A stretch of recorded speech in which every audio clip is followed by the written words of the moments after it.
guys are coachable. Well done. All right, you ready to go? Terrific. Welcome, everybody.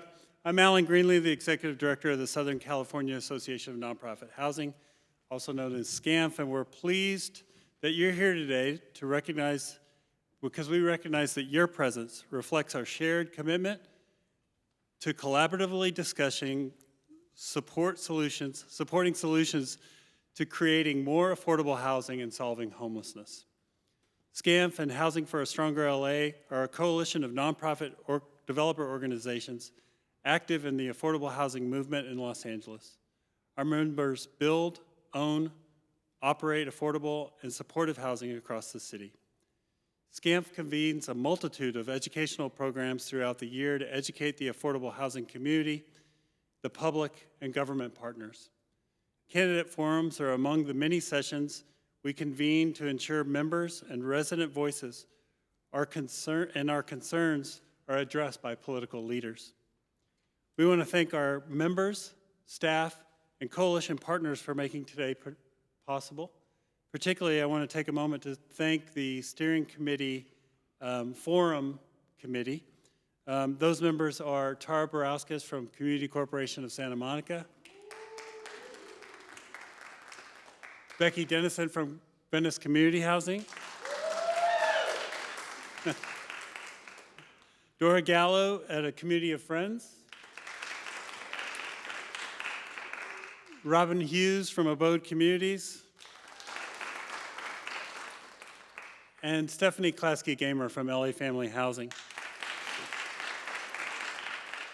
These committed housing providers, along with the formerly unhoused residents, help guide today's questions for the candidates. In fact, we shared with all the candidates invited today a coalition policy platform that features a menu of policy solutions we'd like to see prioritized.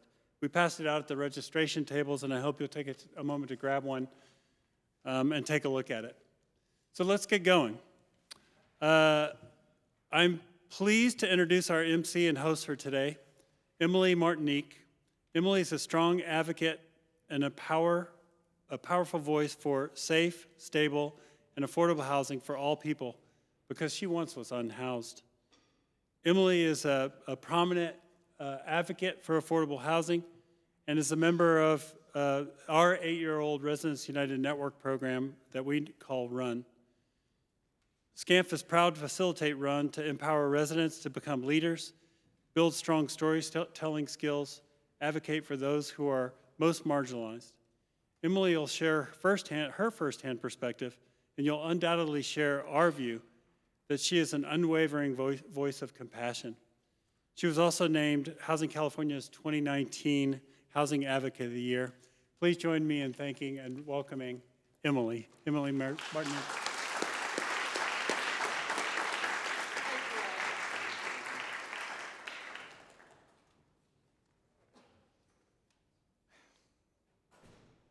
Good morning, everyone.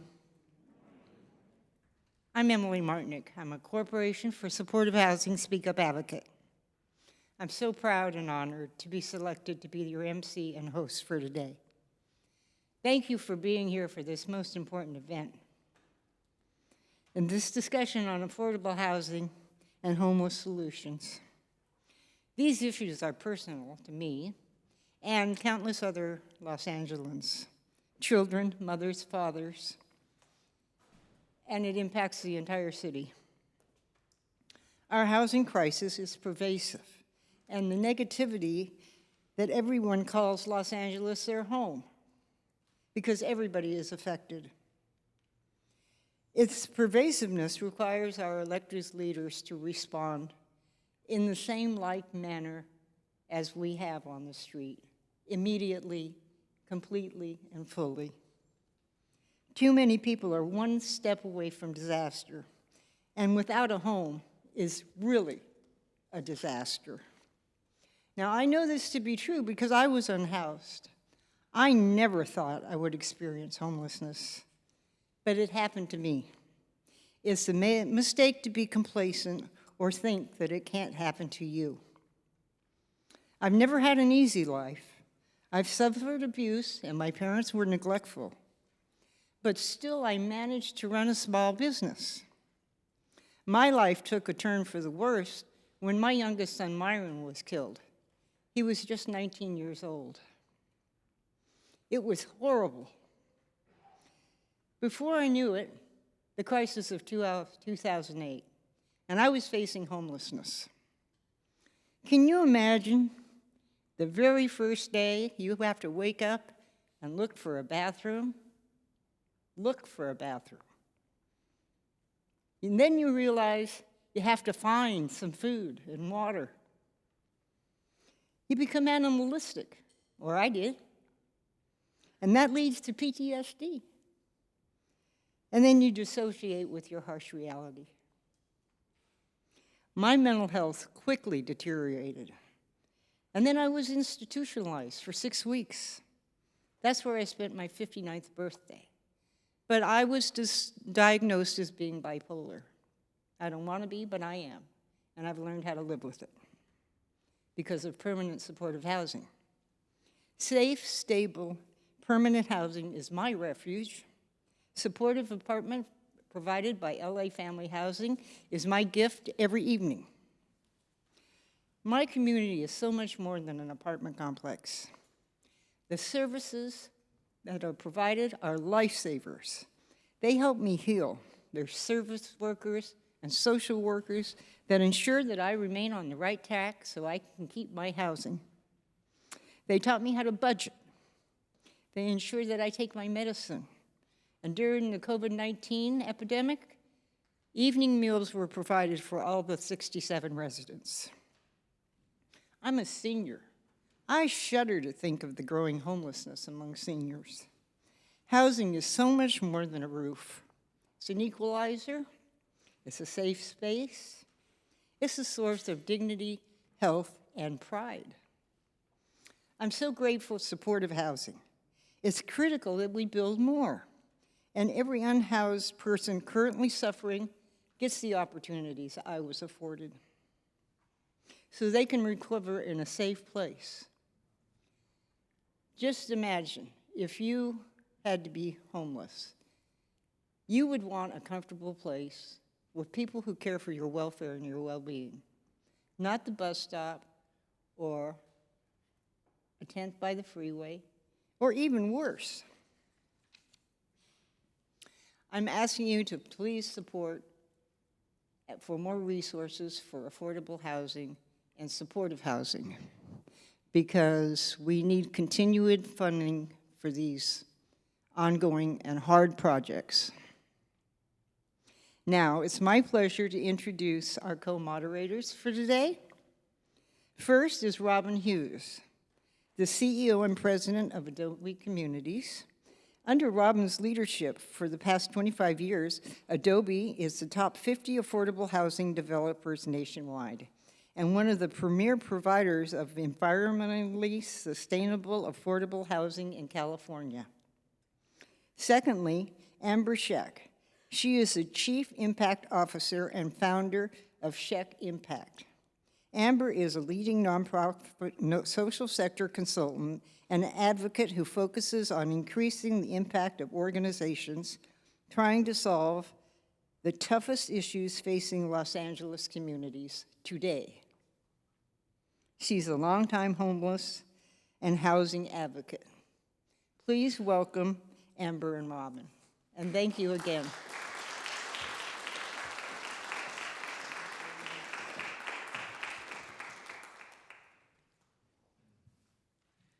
Thank you, Emily, for sharing your story with us. It is very inspiring, and thank you for your advocacy to continue to support affordable and permanent supportive housing. Again, I'm Robin Hughes. I'm president and CEO of Abode Communities, and Amber and I are very excited today to have all of you here and excited to guide this conversation with the mayoral candidates. The mayoral race in the city of Los Angeles in 2022 presents an important change in leadership that will impact the #1 issue that voters want addressed, and that is our homeless and housing affordability crisis. the County of Los Angeles needs to add over 509,000 units of affordable housing to meet the needs of current renter households. And there's a shortage of over 783,000 units for extremely low and low-income renters or residents. There are about 41,000 people experiencing homeless living on our streets each day here in the city of Los Angeles. These numbers are unacceptably high and must change. But how? Today, we will have a conversation with the mayoral candidates on specific solutions for addressing the housing and homeless crisis here in our city. Awesome, thank you. Hi, everyone, I'm Amber Sheik. So today we're going to first also establish the format we're going to use to discuss the solutions. So candidates will be invited to join us on stage one at a time for about 20 minutes. Congresswoman Bass will be first, followed by businessman Ramit Varma, then activist Gina Viola, and we'll conclude with City Attorney Mike Feuer. We have a total of 8 questions we are working from today, one of which is a lightning round. That's my favorite. While we won't have time to ask each candidate all of our questions, this format will allow us to engage in a real conversation with each candidate rather than a debate where we're just getting sound bites. Note that there will be no audience questions due to time constraints. It's also really important to note that folks with lived experience of homelessness will actually be posing several of our questions today. We also wanted to share with you the specific criteria we use to invite the candidates to be with us today at this event. One, we reviewed the official campaign financing filings from the City of Los Angeles and set a threshold of $750,000 in contribution raised. Secondly, we established that based upon the more recent polls, we would invite any candidate who received at least 2% in the polling. Kevin De Leon and Rick Caruso were invited to join us today, but they declined. And unfortunately, Councilmember Buscaino initially accepted our invitation, but at the last minute was unable to attend our event.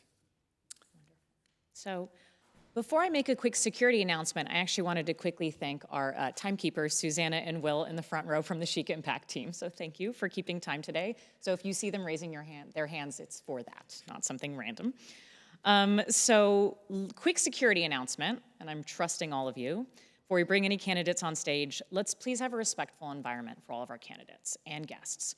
We're here to hear their ideas and plans for our city and engage with them constructively.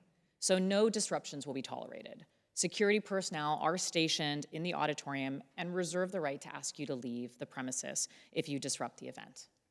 Good? No one said that, yeah? Okay, deal? Okay, thank you everyone. So let's please invite the first candidate on stage. Please welcome Congresswoman Karen Bass. Karen currently serves,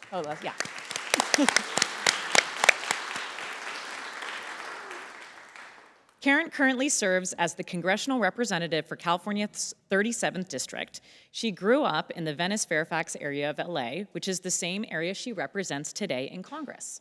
Prior to her election to Congress, Chairwoman Bass served in the California State Assembly, where in 2008, she made history by becoming the first ever African-American woman in U.S. history to serve as Speaker of any state legislature. Awesome. And not that Karen can't speak for herself, but I know she's dealing with some back issues today, so if she sits down or stands up, we're being patient. Okay, so let's go right into the first question. Are you ready? Yes. Okay. Karen, like the majority of the candidates running for mayor, you're a homeowner, and homeowners have experienced unprecedented growth in home equity and wealth. But LA is now a majority renter city, and rents continue to rise rapidly. Our organizations serve thousands of low-income renters whom you would represent as mayor. Pandemic-related remedies such as eviction moratoriums and rent freezes can't go on forever. So please name at least one policy that you will champion that will address rising rents and the needs of renters. And we'll give you 5 minutes for this question. Sure. Well, first of all, thank you for the invitation to be here with you today, and thank you so much for the work of all of the nonprofit developers that are a part of the association. As I've gone out and talked to people around the city, there is people believe that not much is being done. And what I believe is that your organizations and your association is doing the work. But my view of it is that you're never really given the resources to do the work to the scale at what is needed in Los Angeles. And so obviously, in order to make Los Angeles a more affordable city, we have to drastically increase the supply. And I believe Ms. Hughes was making references to that in her opening comments. We absolutely have to have rent subsidies. We need to be able to support people to prevent folks from becoming homeless, to prevent folks from becoming unhoused. And I think that that has been one of the issues and one of the frustrations of people in the city when they see the unhoused population either continue to grow or not be resolved, or it leads them to feel that nothing is being done. We absolutely have to have a comprehensive approach. And the first step of that comprehensive approach is to prevent people from becoming homeless. And so we need to have rent subsidies. We need to have protection for tenants, legal representation. We need to also protect some of the homeowners, especially the ones that are mom and pop, apartment owners, because we don't want them to default their mortgages, and then it winds up just escalating the problem.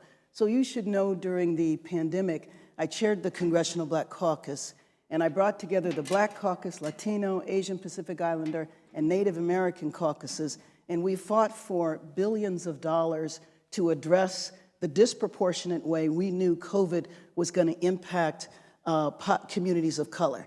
And we were able to get that money distributed around the country, but one of my frustrations has been the bottleneck. We might have passed the legislation, the appropriation to give the money, but whether or not it trickles down to everybody that needs it is another story. And while we're kind of acclimating to the pandemic, it's not over, we can't end those supports. And so we absolutely have to keep fighting for that.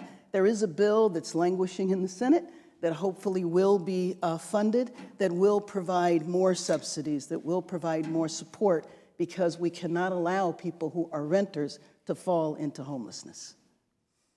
Thank you. SCANPH members and the Housing for a Stronger LA Coalition build, operate, own affordable and supportive housing across the city, as you've acknowledged. Every day we're working hard to improve our communities through high-quality service and rich affordable housing so all people, regardless of their income, can thrive here in our city. As mayor, how would your policies be informed by the nonprofit affordable housing development communities, and how will you partner with members as well as our residents to advance the production of more housing in the city of Los Angeles? Well, first of all, let me just give you my basic philosophy of governing, and it stems from my background as a community organizer and activist. One of the basic principles is the best policy is developed when you go to the people that are most impacted by that policy. So one, I would like to thank members of your association, because as we developed the housing policy and the policies to address the unhoused in the campaign, we sought out a number of your members. So I would work with you in the way that I already have, but I just believe that it is a fundamental principle that when you develop policy, you bring in the people that are most affected. Now, that would obviously be renters, it would be the unhoused, but it would also be the nonprofit developers that are trying to deal with the maze of bureaucracy and ask you what is it that is needed that will allow us to expedite building. So I know that there is a lot of bureaucracy in the city. There's 1,000,001 different departments you have to go through. I think we should consolidate anybody that is building affordable housing, and especially that are willing to build 100% affordable housing. I don't think you should go to the front of the line. I think you should have your own line, separate, so that you shouldn't have to go through planning or building and safety standing next to somebody that is building luxury units. And we need to centralize, consolidate, but we also need to look at different rules and regulations that can be waived. So a focus that I'm doing now, because I will be in Congress for the rest of this year. And some of this focuses on the federal level. So for example, HUD, Housing and Urban Development, there are some regulations around vouchers that I think need to be waived. And then of course we need far more vouchers. But we also need to make sure that we have owners that are willing to accept the vouchers. And so all of those things, anything that is an impediment to getting the job done, I think needs to be addressed. From my point of view, what is happening in our city is an emergency, and I don't believe the city or the county has addressed it like it's an emergency. I often draw the analogy, because in another life I worked in the health field, that it's been approached like a chronic disease. If you have high blood pressure, you know you're not going to be cured. You're going to be taking medicine for the rest of your life. And I feel like our government has addressed it in that manner, not with the point of view that this is a crisis, it is an emergency, it needs to be resolved, not just teetered with or addressed in bits and pieces, but we need to have a comprehensive solution with an emergency perspective or for how we address this problem. Wonderful, thank you. So lightning round. Ooh. After each statement, you'll be asked to respond by simply saying agree or disagree, or you can say neither. Or I can say what? You can say neither. All right. I won't get mad. And after you've responded in the manner to all 5 statements, you'll have 4 minutes to elaborate more on any of it. That means I have to remember them. I'm here for you. You can say Amber repeats something, or Okay. what are you talking about? Okay, so first one. I support by right approval for 100% affordable housing developments to streamline city processes and expedite development. I agree. Number 2, the exacerbation of our housing crisis stems from the lack of city investments and capital funding to support housing production. LA needs a new, dedicated, and sustainable local source of funding for affordable housing. Agree. I like this one because I say, as mayor, I will implement new state housing laws, even if they infringe on local control, like SB 9 and SB 35. All Neither. right. Mayor Garcetti recently said in an interview the following about Proposition HHH. My message to my successor is to double down, triple down on what we did. We increased funding 20-fold, but you probably need double or triple again. Statement. I support Mayor Garcetti's position that Los Angeles should invest significantly more money, more resources in the production of permanent supportive housing. Agree. In the last year, the LA City Council made This is another one? Yes, Oh, okay. sorry. Yes, one more. Okay. In the last year, the City of Los Angeles City Council made it illegal for unhoused residents to sit, sleep, or lie in locations across the city. I reject punitive measures or criminalization of unhoused neighbors. Agree. So now you have 4 minutes to elaborate on your response. Okay. So the by right position, I would definitely like to deal with the state in order to look at that. Because to me, again, expediting, this is an emergency. We can't hold back. And I really feel like we have to address this problem like it is a natural disaster. It's a man-made disaster.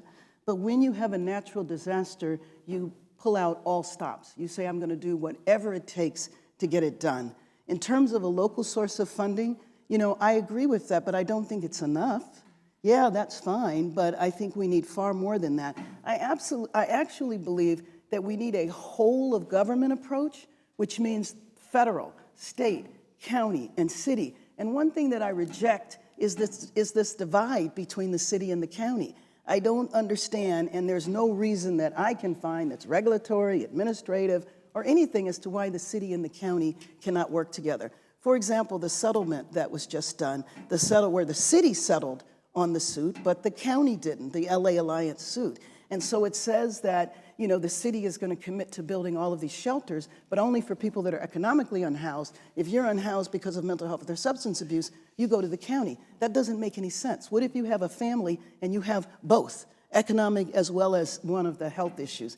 In terms of SB 9, we have to figure out how we build 500,000 more units.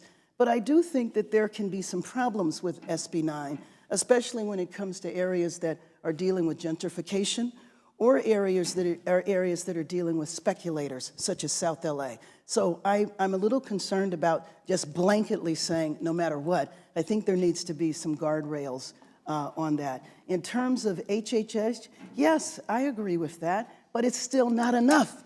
I think we need far more than that. Even if we doubled or tripled down, that's still not going to be enough, and it's going to take too long. So how do we do it in ways that we can get things done to scale, but that it won't take forever to get done? And then in terms of criminalizing the situation, I believe that unfortunately the mood of this city has deteriorated to the point where a lot of people view the unhoused population as a monolith. It's basically a group of people that are strung out on drugs that don't want to be housed. You guys know more than anybody that there's different categories of people who are unhoused for different reasons. And so you can get mad and say, let's just arrest them, let's just have sweeps. But even if you've lost your empathy, even if you don't care, it's not going to work. You arrest somebody, they're going to be arrested for 3 days, and they're going to be back out either on your street or some other street. And so the question for the city, the question for our time is, are we going to solve the problem, or are we going to continue to tinker? When I was at Community Coalition, a nonprofit that I started, oh, I have 1 more minute, is that what that is? Okay. It was this. That I started 32 years ago.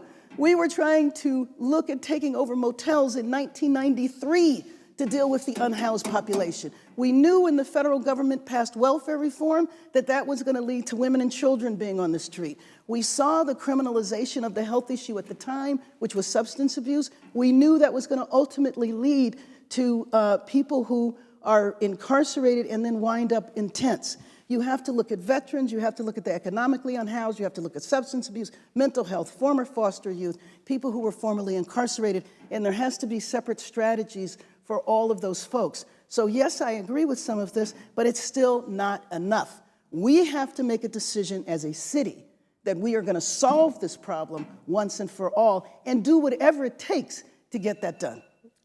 Oh, how was that? See, yeah. Perfect. Perfect. Well, I'd like to invite Emily to join us again on the stage, and she is going to ask a question of the Congresswoman. So, Emily.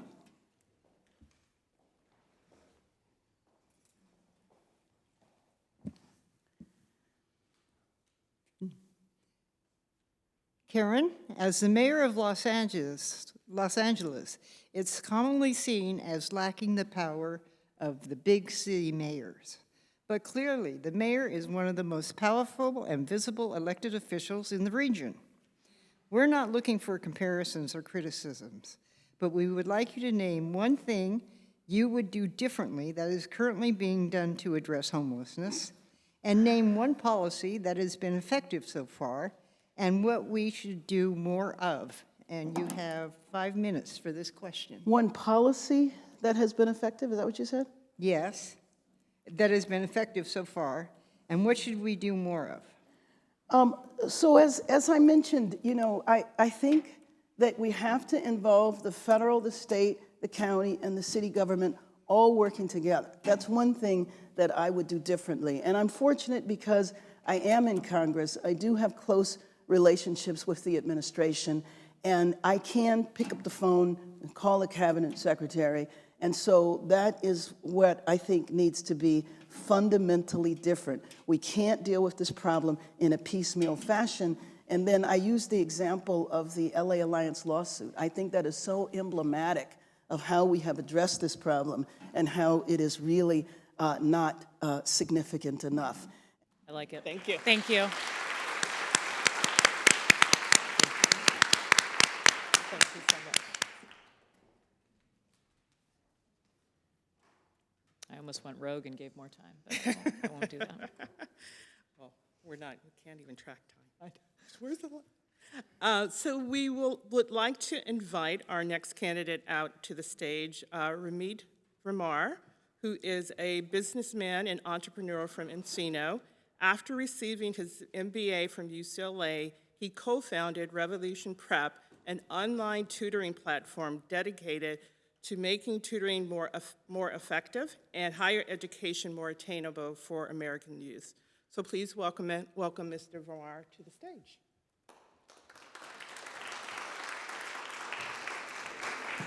Thank you. Pleasure to meet you. Thanks. I should smile. So I'm going to go first, Mr. Varma. Many would say our region's housing supply shortage is caused both by naturally occurring market conditions as well as deliberate policy choices. Housing has become so unaffordable in LA in recent years. Can you name one policy that you think has most exacerbated the problem and what solutions you'd advance to address it? So you have 5 minutes. Yeah, wonderful.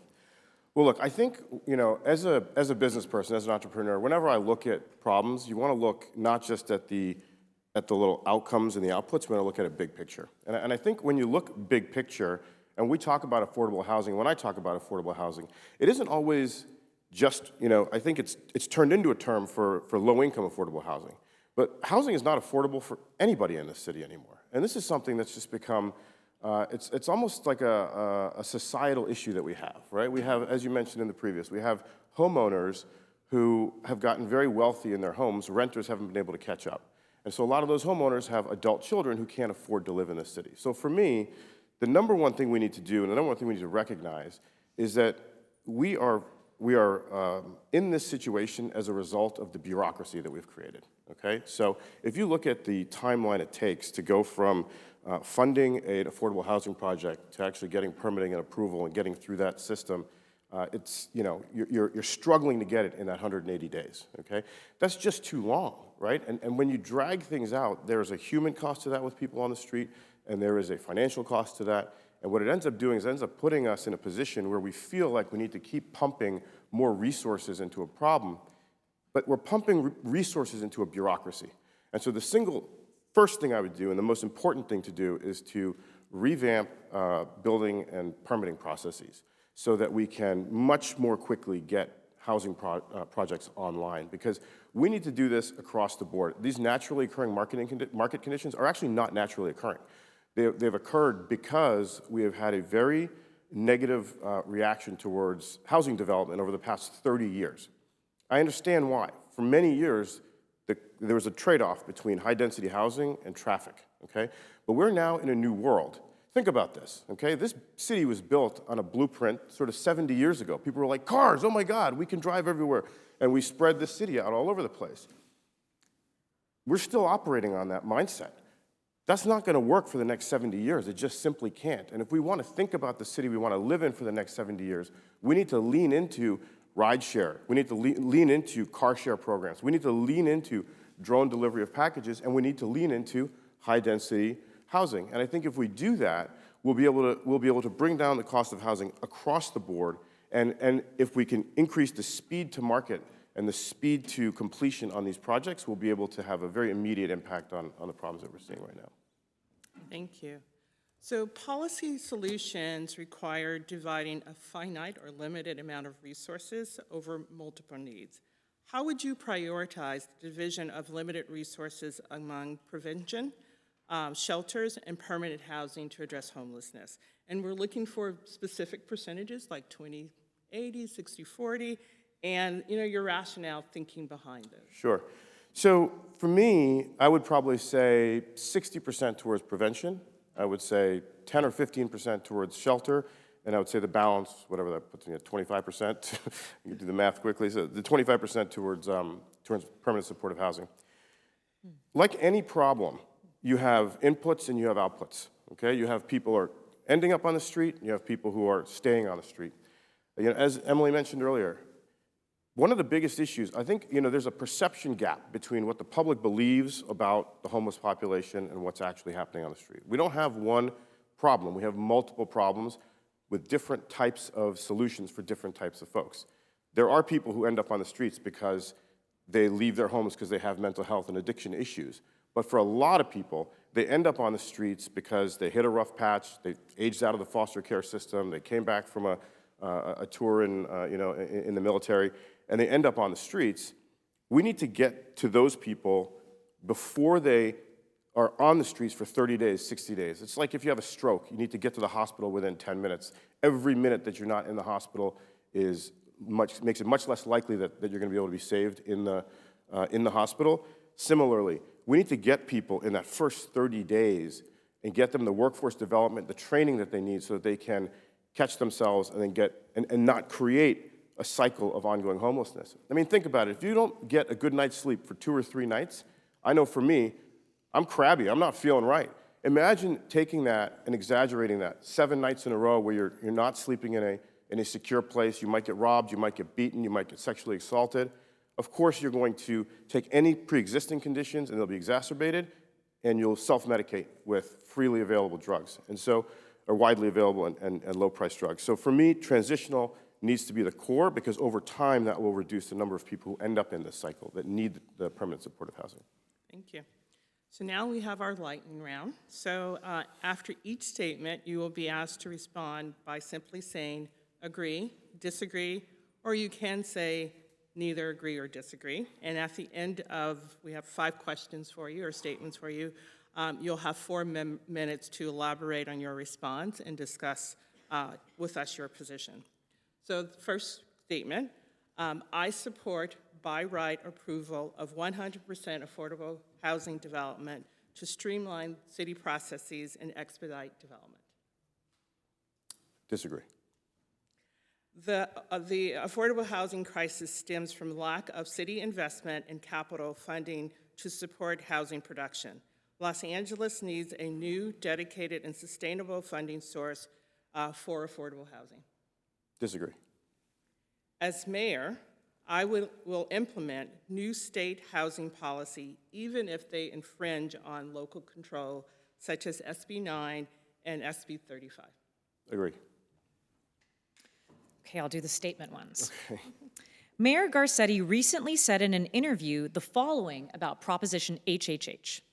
My message to my successor is double down, triple down on what we did. We increased funding 20-fold, but we probably need to double or triple it again. I support Mayor Garcetti's position that LA should invest significantly more resources in permanent supportive housing development. Disagree. So in the last year, the LA City Council made it illegal for unhoused residents to sit, sleep, and lie in locations across the city. I reject punitive measures or criminalization of unhoused neighbors. Agree. So you have 4 minutes to elaborate. Okay.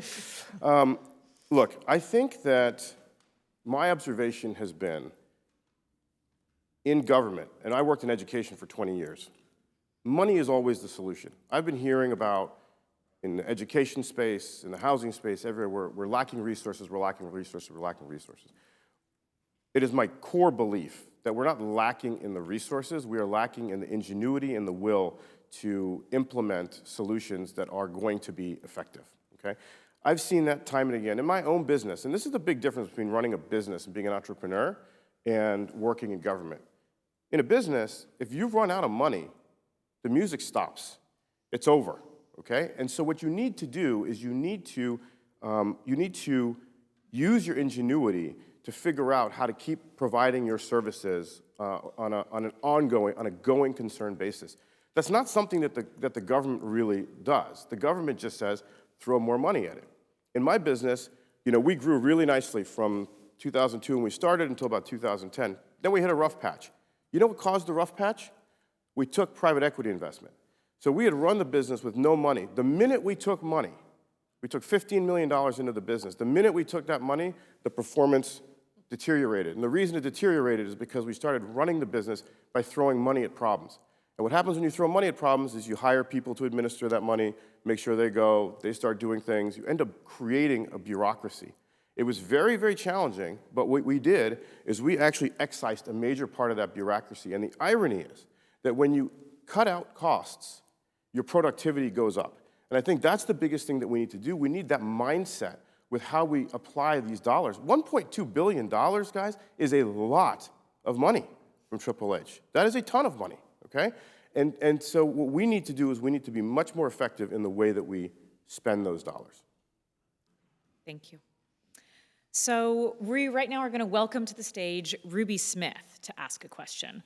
Ruby is an advocate and leader through the Residents United Network, and she was previously unhoused. She's now going to tell us a bit about her lived experience and pose a question. So, Ruby?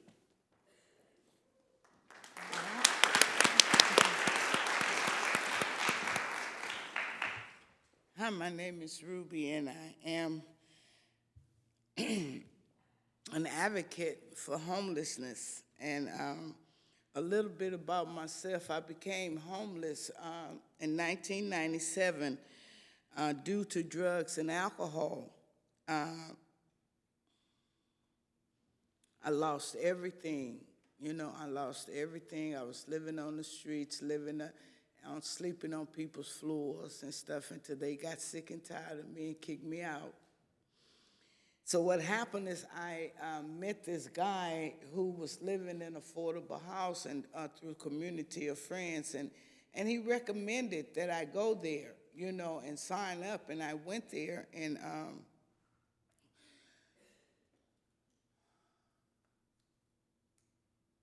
it took a little time for me to get that place.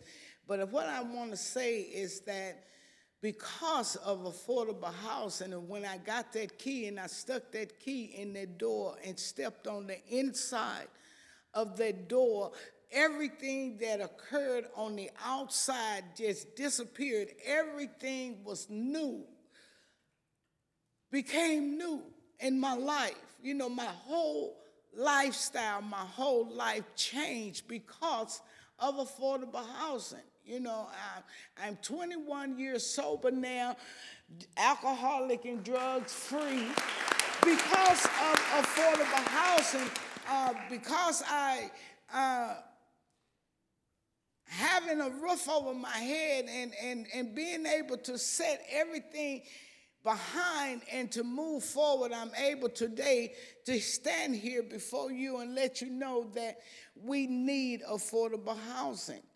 That is so many people that is out there homeless, and we just don't know what impact it would make in their life by them having a key. And I pray for myself that when they do get this key, that they will walk in and they will feel a sense of newness, a change, a better life, a better understanding of what we're going through, what I had to go through, but where I am now. My life is so amazing right now. I'm not rich or nothing like that, but what I do have, I have peace of mind. I'm able to stand here and speak for those that don't have a voice.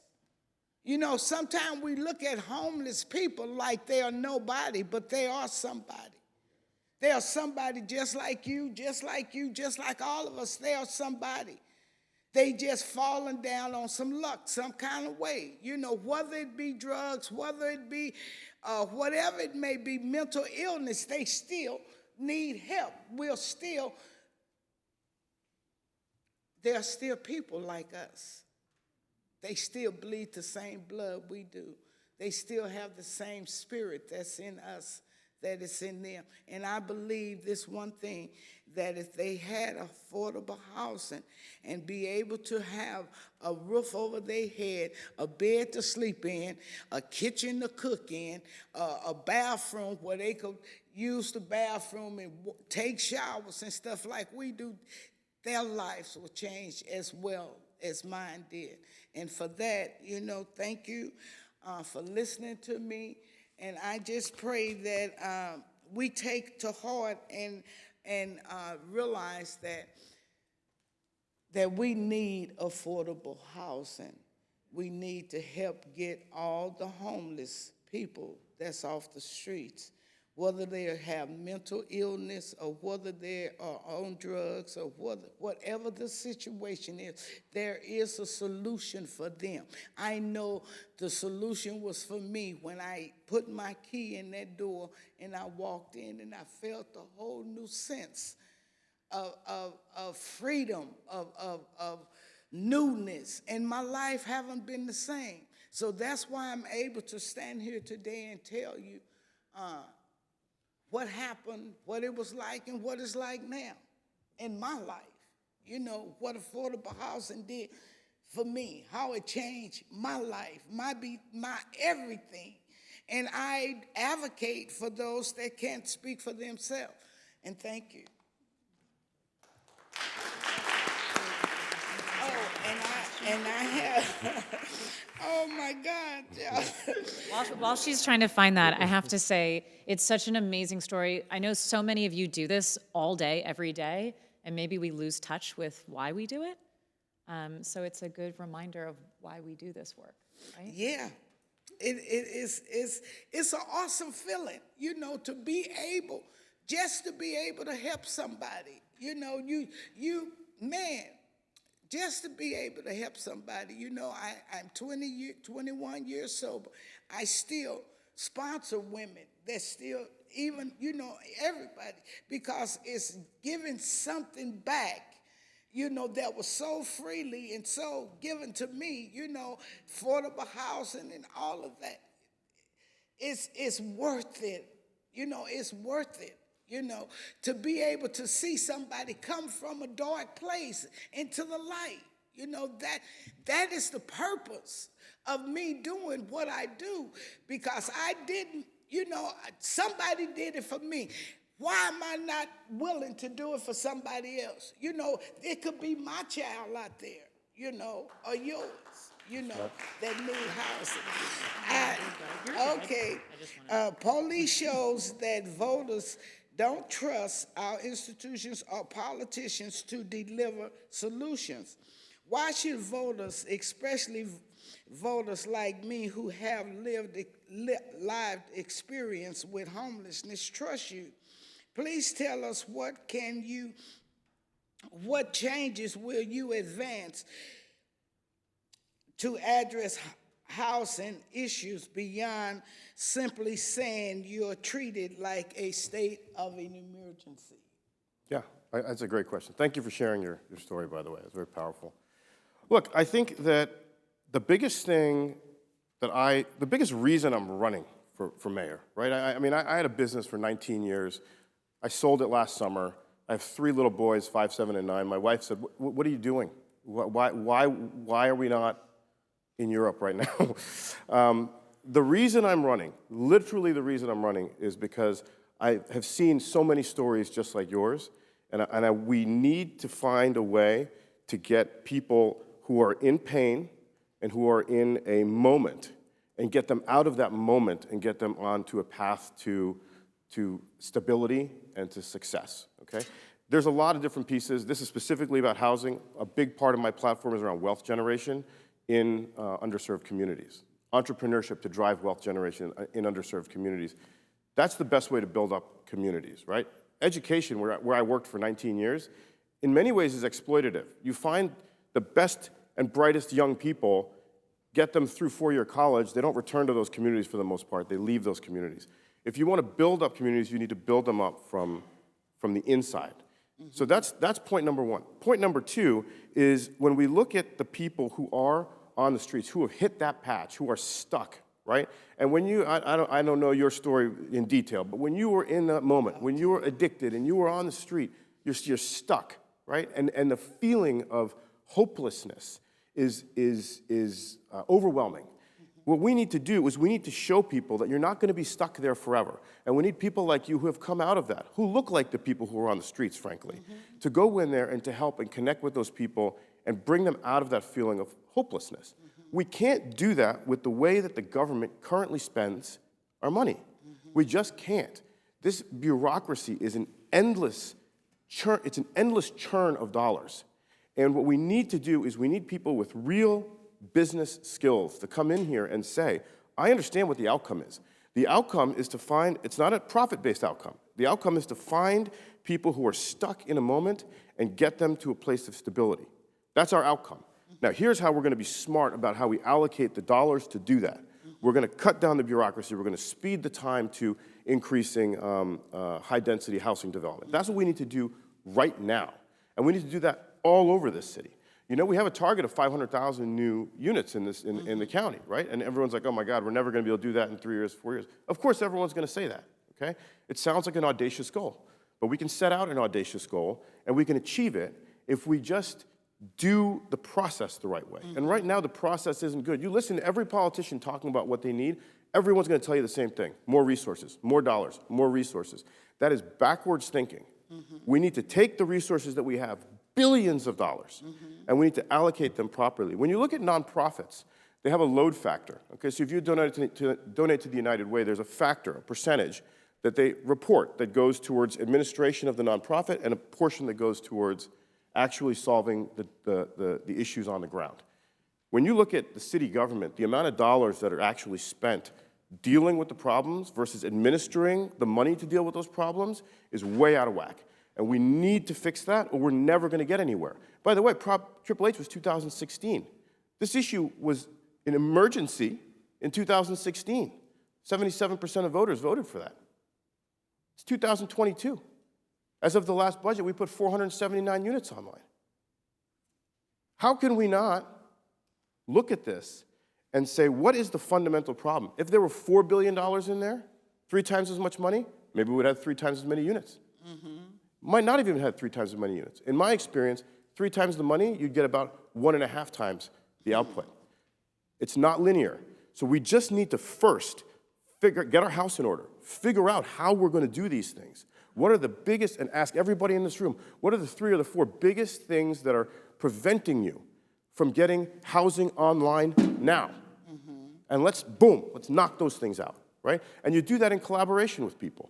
And as an outsider, you're uniquely able to do that in collaboration, because I'm not on any side. I'm not on the county side, I'm not on the city side. The other thing about bureaucracy is you get fiefdoms. You get people who say, I'm in control of this, and I'm in control of this, and egos get involved, and then they build up their little fiefdoms underneath them. Humongously ineffective. If you tried to run a business like that, forget it. Thank you. Okay, thank you. So thank you. Thank you again. Thank you for your time, Mr. Varma. We appreciate you sharing your thoughts and insights with us. Thank you. Awesome. Let's give him one more. Appreciate it. Thanks, guys. Thank you.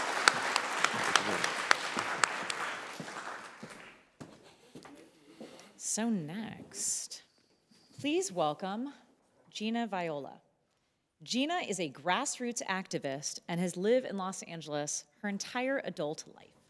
She is the mother of 2 LAUSD children, a business owner for the past 25 years, and a community advocate who prioritizes racial and social justice. She spent many years in LA organizing around LGBTQ rights with APLA. Gina? I'm going to do a little stage work and move this chair. Oh, so no one wants to sit down? We're no options anymore. Do we have Gina? Oh.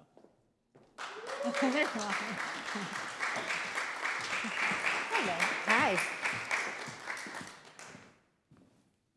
Welcome, Gina. I have the first question for you. Thank you. The mayor of the city of Los Angeles is commonly seen as lacking the power that other big city mayors have. But clearly, the mayor is one of the most powerful and visible elected official here in the region.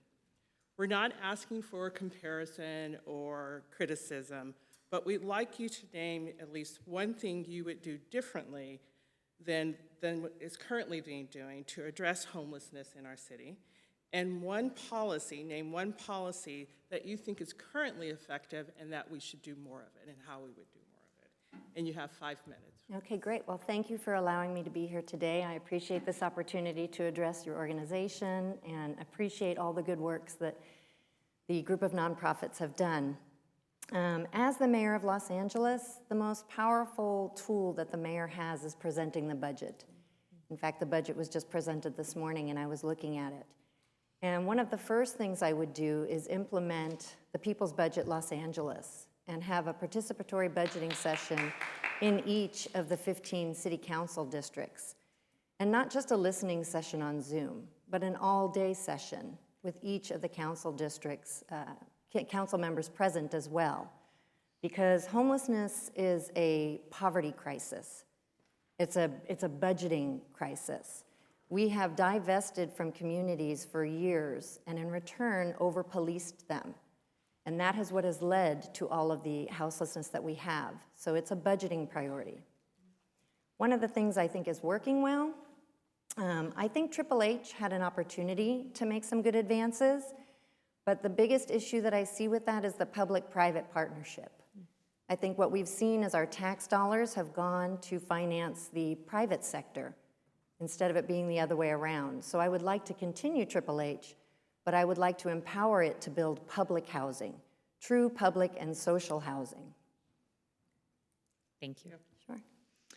So Los Angeles is now a majority renter city, and rents continue to rise rapidly.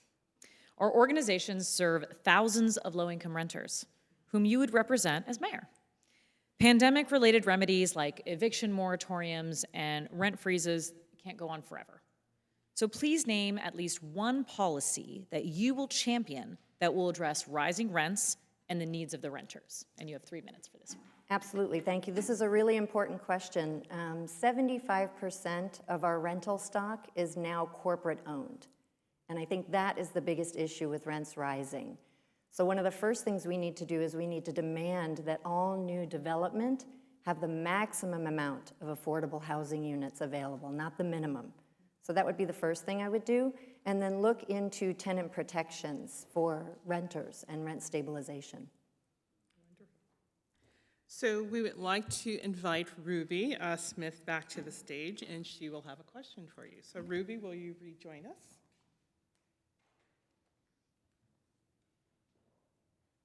I hope you had a chance to hear her story back. I did. Very compelling, and appreciate the opportunity to hear these stories.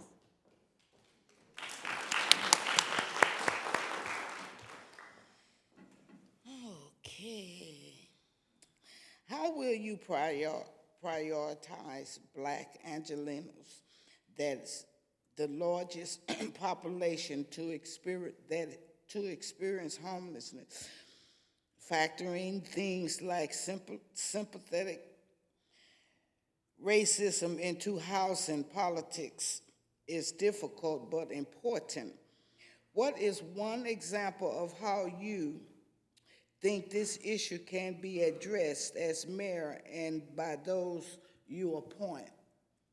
Thank you for that question. I think, what's happening with the Black community in Los Angeles is of great concern. If you look at the population of Black Angelenos in the year 2000, we had close to 1 million Black Angelenos living in the city of LA. Today we have less than 400,000, and that is a direct result of redlining and gentrification. If you just look at what's happened in Skid Row, where primarily everyone on the streets is Black, we've removed all resources and funding and replaced it with policing as a solution. And that needs to change. It needs to be in the reverse. We need to invest in those communities and redirect those funds into the Black neighborhoods. Okay, thank you. Thank you, Ruby. So now we have the lightning round. Oh, the lightning round. Ready.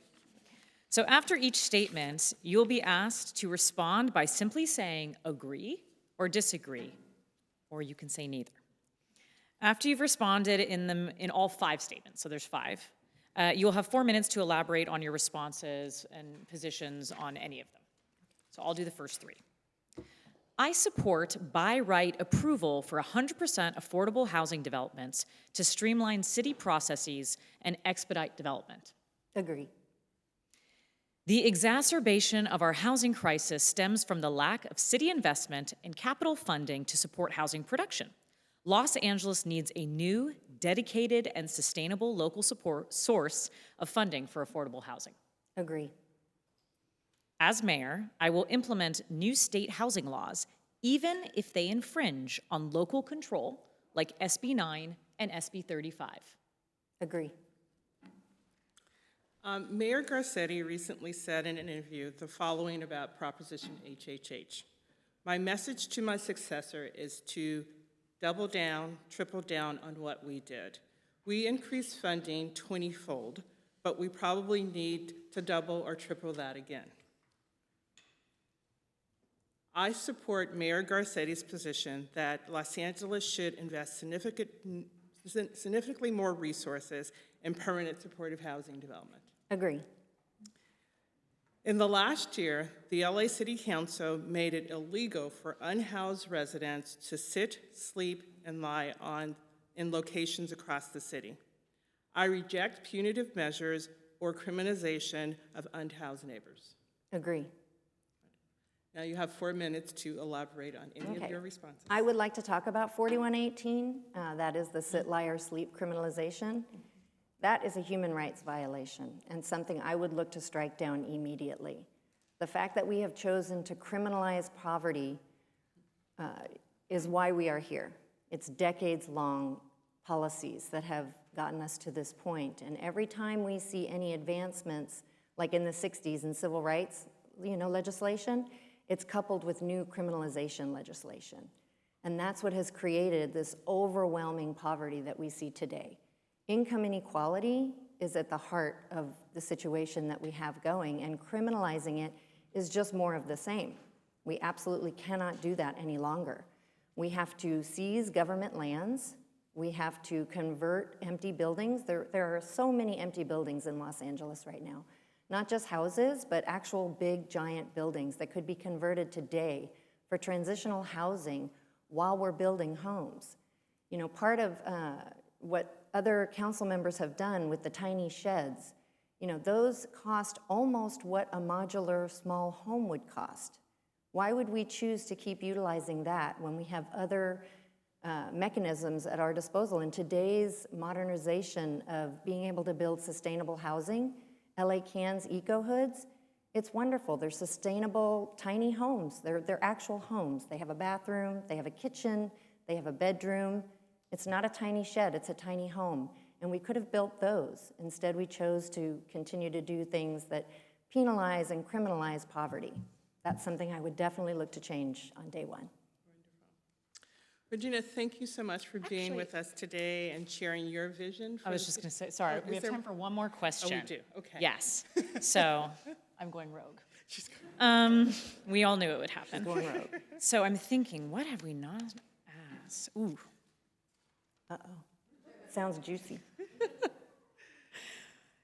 Many would say our region's housing supply shortage is caused both by naturally occurring market conditions as well as deliberate policy choices. How has housing, okay, let's just be honest, housing has become unaffordable in Yes. LA.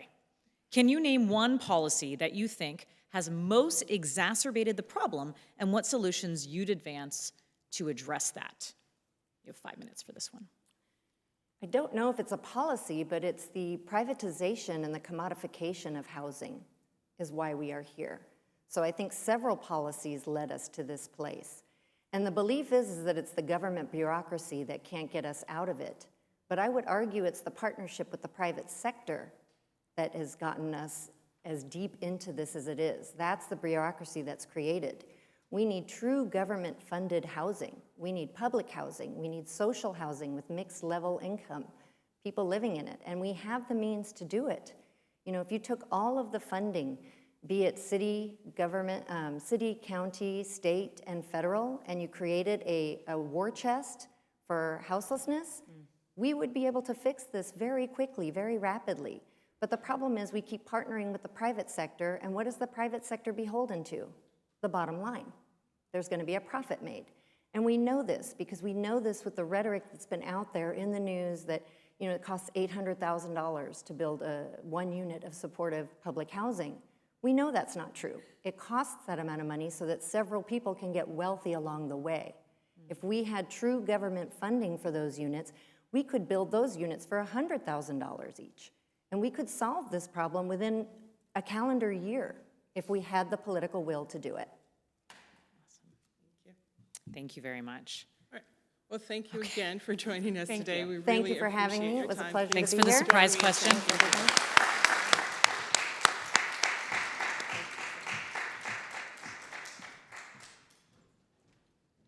Mike is just getting Mike. Okay. Mike is getting mine. That's my joke for the day. Do we want to vamp?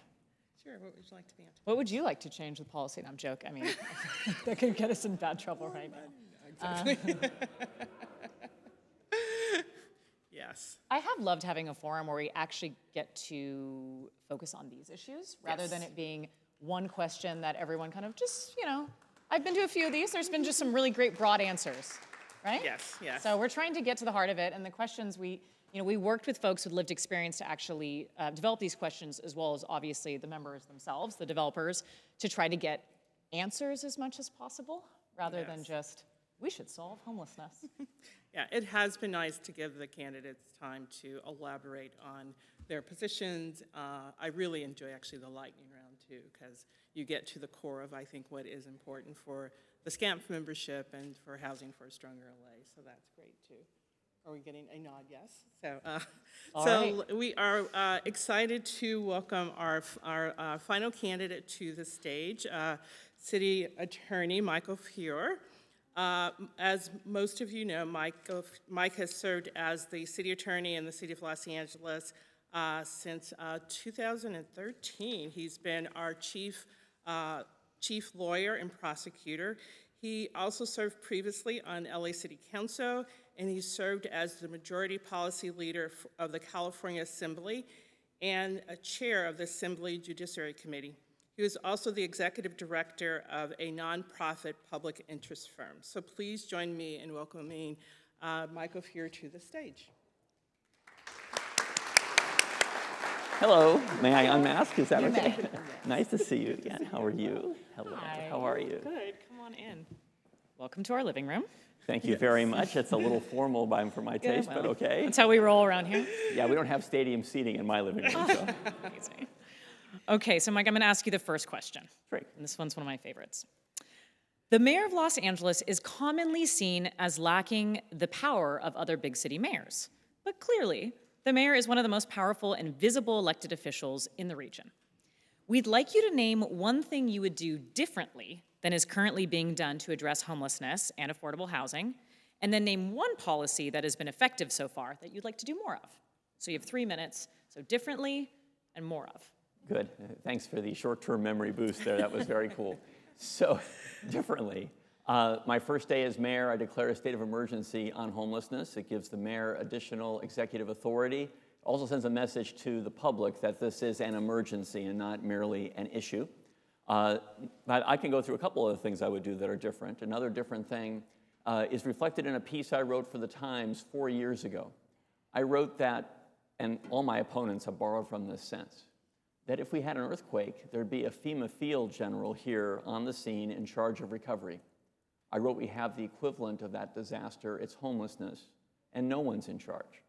I was not intending to denigrate the many people in public service who are working on homelessness, but if I assigned to each of you a little piece of a problem, including homelessness, but put none of you in charge of consolidating that product and making sure that there was a consensus and an action plan and timeframes and measures of success, it wouldn't happen. And that was what I saw. I would call all the general managers of the city who touch homeless and affordable housing, about 10 of them, into my office on the first day and say, you want to keep your jobs? You're going to cut the time it takes to cite and approve that housing. I could go on, but there are a number of things. In terms of something that I would build on and continue, there are things. For example, I think that it's very important for the city to continue to build both temporary and permanent supportive housing. There is, in the homelessness debate, there are a number of false choices embedded in that discussion. One is it's either temporary or it's PSH, permanent supportive housing. And we have an emergency on our streets. 1,600 people died on our streets last year. I was just on Skid Row this morning. Excuse me. We have to be doing everything we can to get people off the streets right now. But permanent supportive housing, we need to build in a different and more effective way. No one likes $600,000 to $800,000 a unit for PSH. And we'll talk more about that in some depth. You might recall that I was the leader in City Hall years and years ago, maybe 5, 6 years ago, in calling for the transformation of motels into housing for people experiencing homelessness, and then pushed through an ordinance through the city council to make that easier to do. This was long before projects Room Key and Home Key and so forth, because it's cheaper to build, to transform those units than to build ground up. but we need to be doing both. Anyway, we'll drill more deeply into these topics. That's probably about as much time I have to devote to these questions, but let's go deeper. Okay, we're going to go deep. And just so you know, Will in the front row is going to give you 1-minute warnings. I was not paying attention to Will. We had no eye contact Now he going on. knows. This is changing. Will, it's very nice to meet you. Will is now the most important person in the room. He is. Be gentle with The me. controller of time, yeah. So many would say our region's housing supply shortage is caused by both naturally occurring market conditions as well as deliberate policy choices. How has housing become so unaffordable in Los Angeles in recent years? Can you name one policy that you think has most impacted the problem, and what solutions would you advance to address it? And you have 5 minutes on this. Good, because that could be a 30 or 40-hour lecture on what's caused the housing prices escalation. So look, on one superficial level, it's a raw question of supply and demand. There's too much demand and too little supply. It's interesting that housing prices had not escalated at the same pace, though, when we had that problem years ago. When I was on the city council, for example, in the 1990s, there were about 250,000 people relegated to living in garages. And one could say intense demand, and while costs were increasing, not like this. People talk about $1 million houses. Forget that. In my old neighborhood on the west side, a house that just a few years ago was like $1 million, $1.2 million house was on sale for 2.8. I mean, this is a 3-bedroom, couple bathroom house, 1,800 square feet or so. Yeah. That is completely unsustainable. And so what do we have? We have a city that is already, but will soon become more acutely, very rich and very poor, and almost nothing in between. And for people who are very poor, the housing choices are crummy. Overcrowded, substandard conditions, garages, et cetera. How do we get there? Oh, it's a wide array of factors, right? So it isn't just supply and demand. There was obviously, when I was on the city council, Rita Walters was a colleague of mine. Rita tried to buy a house in the Valley. Right, so you don't know, since I understand I'm dating myself by referring to Rita Walters. Rita was an African-American member of the city council. I believe the first African-American member of our school board, if I'm not mistaken.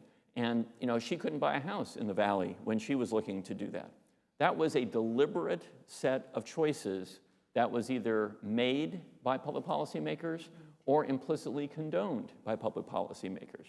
And here's the thing, as we all know, that generational wealth issue, and this ties into not just the scarcity of housing, but home ownership problems. Generational wealth has skewed so heavily toward white families that, if I recall correctly, the average amount of net assets for an African-American family is like $4,000, and for a white family it's like $350,000. I mean, it's a chasm, it's not just a gap. So those are choices that we have to deal with because they implicate home ownership as well as, and by the way, for generations to come, because if you don't build equity, there's no way for you to enter this market. Short parenthetical, there's a lot of controversy that surrounds SB 9. One, I think, non-controversial way to use it, and others have not been echoing this, but I think it's a good idea. We take ADUs, which used to be accessory dwelling units, used to be very controversial, not anymore, but now they're rented. We could say to the owner, let's split your lot in half, sell the back part of your lot with the ADU to someone who is on their way up, trying to enter the housing market. Yes, it's a 500 or 600 square foot unit, the size of the apartments that my kids occupy, for example, but affordable, where that 2,000 foot property would not be. Get in, build equity, go beyond. Shouldn't be controversial to pursue that. There are other factors that contribute to our affordable housing issues too, one of which you're well aware of, and that is it takes too damn long to build them in Los Angeles. There's too much red tape, there are too many fees, there's a lack of priority placed on them. The ostensible concierge service that affordable housing developers get ain't there. As I mentioned earlier, that 10 or so general managers that touch homeless and affordable housing don't successfully collaborate as much as they should. It is beyond me why we don't have a collaboration in City Hall led by an executive. I wanted to do this as city attorney, but I don't have any authority over any of these departments. It's the wrong place to go. So that is a contributing factor as well. It gets kind of real to talk about residential zoning generally, but I do have to say we could have been concentrating along transit corridors, which is a least common denominator that everybody supports. Affordable housing, much more years ago. Now we're just starting to do that. Now I recognize that formerly there was no mature fixed rail and light rail system in the city, and so it was hard to say that people really don't need their cars on those corridors, but that is changing rapidly. I wrote the law that authorized Measure R to infuse $35 billion into public transit here. I will say that transit and housing policies are incredibly deeply tied together, and we need to be recognizing that as we move forward. My time is up. I appreciate that, but I want to say, by the way, the most gentle person in town. That was very sweet of you to put it that way. All right. I told him he could make like a honking noise at some point. Yeah, no, I've been treated, my parents haven't treated me that well when I was growing up. It's very lovely, I know. So Mike, we're now going to go into our lightning round. Okay. So- Oh, that wasn't the lightning round. 5 minutes, we're not lightning you guys? Okay. And if you do that with the lightning round, you will get Yeah, okay. Yeah, we have a button here. You don't see it. Good. So after each statement, you will be asked to respond by simply saying, I agree, I disagree, or you can say neither. I don't agree or disagree. But there's no way to elaborate on neither because it's a lightning round. Exactly. But you will have 4 minutes after we've asked all 5 statements to elaborate on your That's response. very kind. Okay. 5 statements. So the first one, I support by right approval of 100% affordable housing development to streamline city processes and expedite development. Yes. Our affordable housing crisis stems from the lack of city investment and capital funding to support housing production. LA needs a new, dedicated, and sustainable local source of funding for affordable housing. Yes. As mayor, I will implement new state housing laws even if they infringe on local control, like one you've already mentioned, SB 9 and SB 35. Have to. I love your answers being Have to. That's because it's the law. I thought you said it's the lightning round. Spoken like a city attorney. Too many words. Have to. 2 words. 1 word. Yes, go. Okay, so this is a statement. Mayor Garcetti recently said in an interview the following about Proposition HHH. My message to my successor is double down, triple down on what we did. We increased funding 20-fold, but we probably need to double or triple it again. So the statement, you either agree or disagree. I support Mayor Garcetti's position that LA should invest significantly more resources in permanent supportive housing development. Yes, but I need to explain that. You'll get a chance. I'll give you that next. One more statement. I skipped it. In the last year, the LA City Council made it illegal for unhoused residents to sit, sleep, and lie in locations across the city. I reject punitive measures or criminalization of unhoused neighbors. Loaded question, falsely premised. We'll talk about it.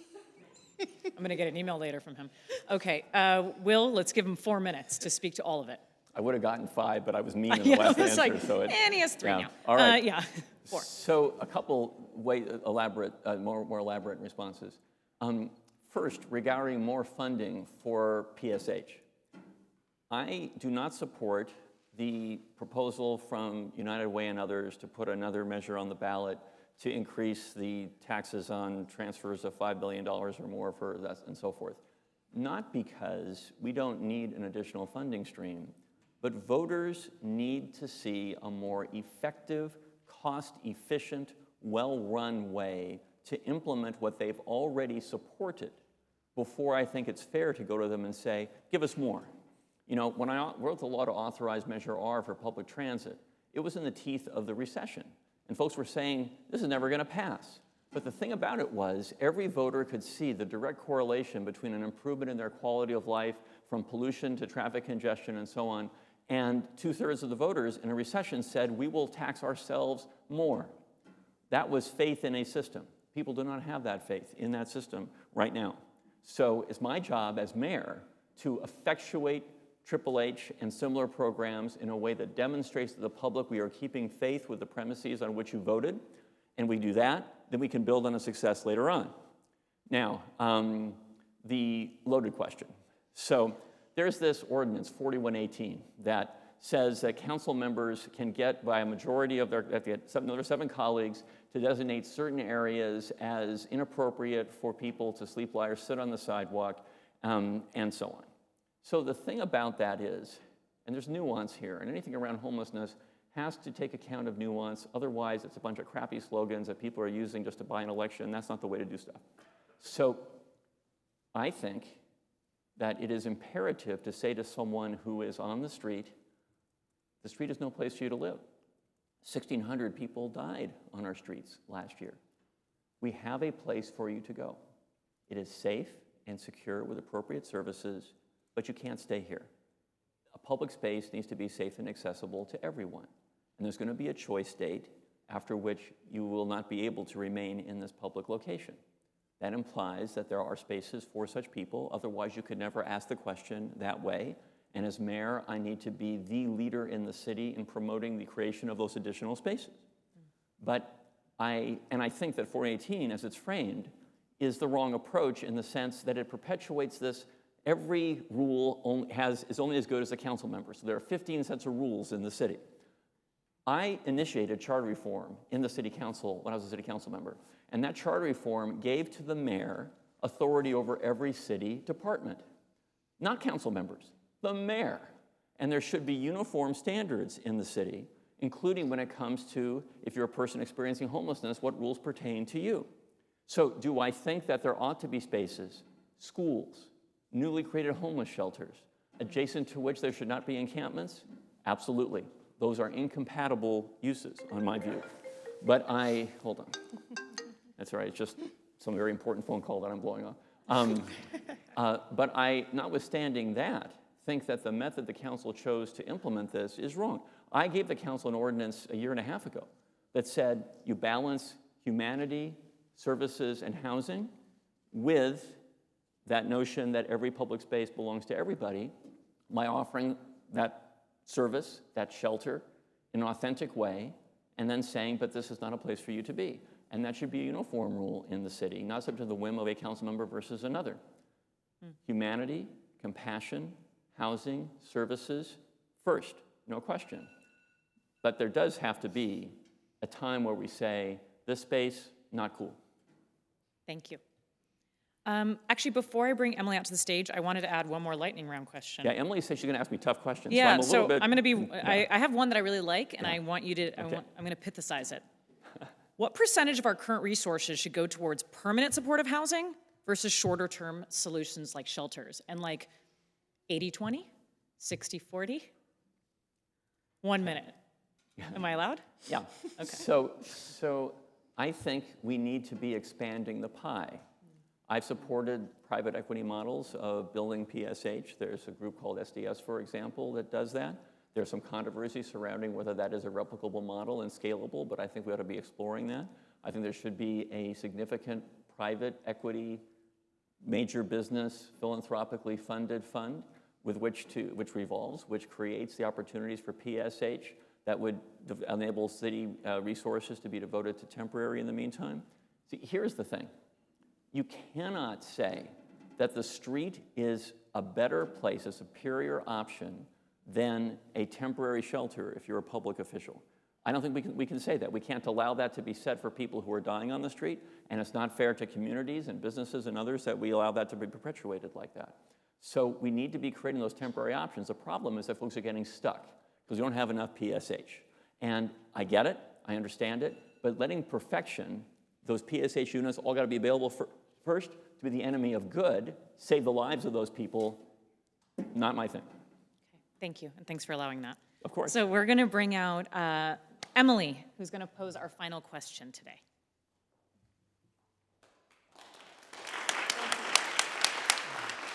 Emily, you're like Cher. One name, it's just Emily, and people applaud just by your mere presence. I'm on YouTube. Excuse me.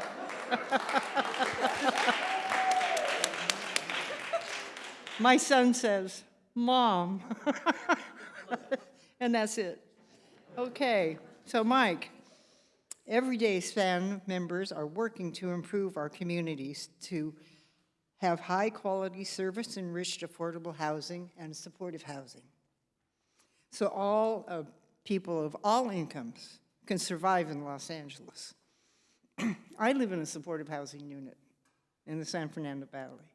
As mayor, how would your policies be informed by the formerly unhoused residents like me and other people in my community that live in affordable housing and permanent supportive housing? Thank you, Emily. So I think that it's really important to listen one of the things I'm doing that no candidate for mayor has ever done, I'm going to all 101 neighborhoods in the city.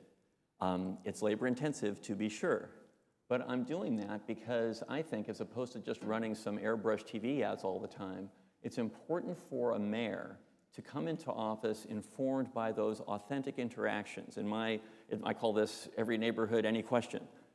Literally, anybody comes. There's no filter, there's no intervening staff members saying, I'll take this question but not that question. People ask me whatever they want to ask, and I answer those questions as directly as I can. And I think that dynamic, which includes people just telling me what they care about, is fundamental to public service. You know, as city attorney, and I've taught previously, and I've hired lots of folks, I say to students, job applicants, and so on, that in politics and in law, speaking skills are way overvalued, but listening skills are way undervalued. So your question, Emily, goes to two different levels. One is, will I listen at all? And second, to whom will I listen, right? And the answer to the first is, the only way to be an effective leader is to be listening to a wide range of perspectives on an issue. On this issue, if your judgment is not informed by people who formerly inhabited the world that you're trying to grapple with, then you're missing a very rich resource and missing opportunities to make good decisions. Again, quite literally, this morning I was on Skid Row asking people, hey, if I could get a place for you to live, would you take it right now? What are the attributes of that place that would make it consistent with what your choices here? Mayor's got to do that in a formal way. And by the way, it isn't just people who are formerly unhoused that we should be asking, or currently unhoused, about policy in the city generally. I think we should be asking kids more about youth policy. So much of our, the pablum that kids are our future has to mean something beyond the slogan that it appears to be, right? I think we should be listening to a whole spectrum of folks whose voices are very rarely heard in city government. When I was on the city council, I remember having a group come to me on a development issue, and they said, you're the only person who will meet with us. And I thought, that's so sad. Who goes to city council meetings and testifies and sees how many council members are listening to what you're saying? When I was on city council, the earthquake had just happened, and so we were not stationed in City Hall. We were in a newly constructed, very sanitized City Hall East City Council chamber. And I was in charge of Rules Committee, and I recommended that we turn the council around. You might remember, the chairs used to face inwards, so the audience was facing the backs of council members. I said, turn it around, which you now see, so people at least facing each other. But facing and actually paying attention, very different things. So last thing I'll say, Emily, is this. When I go to all the neighborhoods in the city, I say to folks, I'm here now, listening, exchanging views. I'm coming back to every neighborhood with my general managers in tow to address the issues, some of which are very local, some of which are much broader than that you've raised. So come talk to me later on, or in a few minutes. No problem. I Yeah, will. okay, good, thank you. I'd love to have you come up to our apartment complex. Yeah, fair enough. Yes. Thanks, Emily.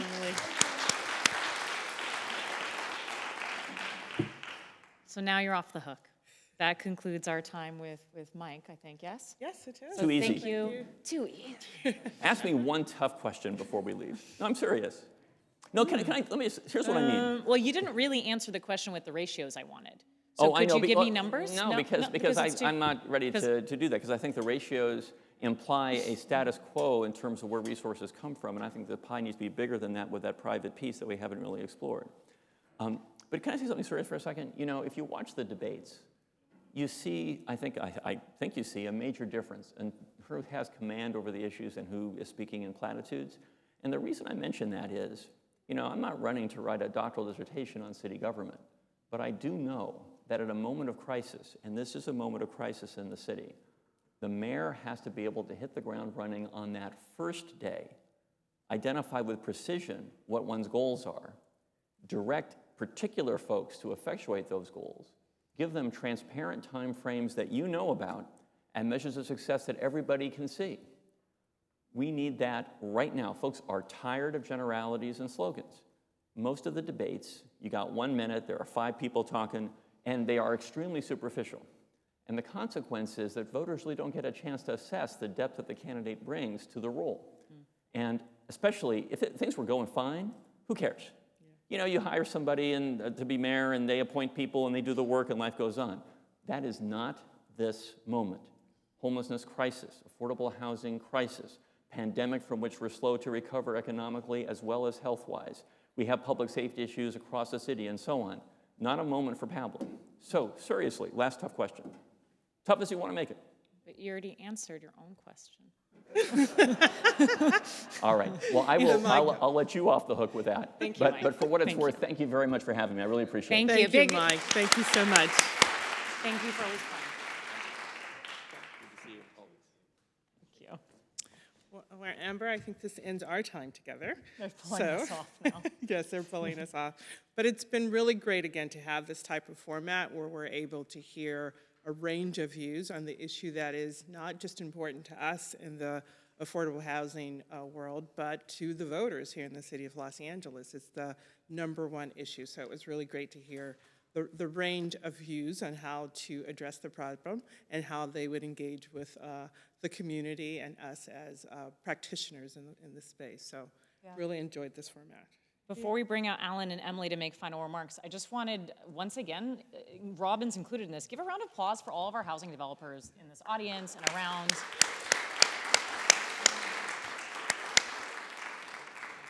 They're doing the work day in and day out. We're just trying to see how these policies are going to change, right? So, Yeah, and thank all of you for joining us. thank you very I know much. we're all crazy busy, but we really appreciate you showing up today and being part of this event. So let's bring Alan and Emily back out. So thanks.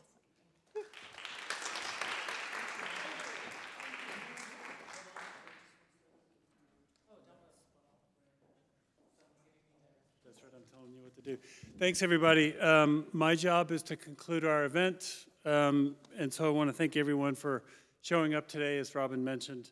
And I hope the discussion was informative and helped you be a better voter by understanding the affordable housing and issues of policies associated with addressing homelessness by each of the candidates. I'm supposed to thank a bunch of people right now, and I want to start, before I give the mic back to Emily to close us out, I want to take a minute to thank Amber for her work today as a moderator. Please join me in thanking her.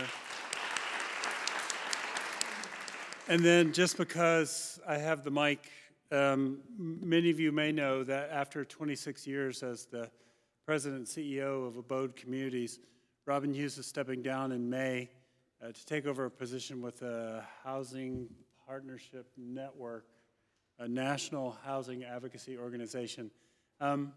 You know, the Community Design Center, LA Community Design Center, and now Abode Communities has been a pillar of the SCANPH membership since its founding, since our founding in 1985. Robin was one of the first people I met when I moved here, and was already doing significant things to change the equation for people who are of low income by providing safe, decent, and affordable housing. And her contributions are innumerable. And I just wanted to take a moment to, on behalf of the SCANPH staff and the SCANPH board, to say thank you, and I hope you'll join me in our appreciation.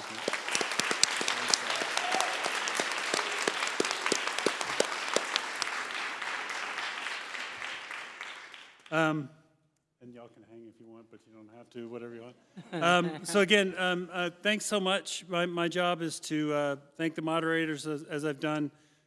Thank Emily and Ruby for their terrific work. There's nothing like the voice of people who've actually experienced the benefits of affordable housing. Our steering committee, the members that I mentioned earlier. And thank you, everybody, for making it possible. I have one last thing I want to mention. SCANPH, along with a number of community-based organizations, you heard it mentioned today, are pushing to put onto the ballot an initiative that would raise significant and ongoing funds for the development of housing affordable to low-income people and to address homelessness. It also would provide resources to keep people in their homes. And between now and next week sometime, we have to finish accumulating 65,000 signatures to get that initiative on the ballot. And so, despite what you heard here today, And despite what you think about the initiative, quite frankly, I hope that all of you support it. But what we're asking for your support for today is just to let democracy work and allow that initiative to be put on the ballot. So on the way out, you'll see a number of petitions. If you're a registered voter in the city of Los Angeles, I hope you'll take the moment to sign that petition to make sure that we get to bring that before voters in November. And with that, I'll say thank you, and then offer Emily the opportunity to close us out. Thank you, Alan, so much. I want to take a moment and remind everyone of the importance of voting this election. Those of us who care about solving homelessness and creating more affordable housing must make our voices heard at the ballot box this year. It's most important. And we must continue to engage in these important conversations with candidates throughout the city, the state, and the United States, because we have to change the laws so that we can have more continuous funding for homeless solutions. And the bill that Alan was speaking about does that. It's continuous funding for homeless solutions. And this way we can end homelessness in a humane way.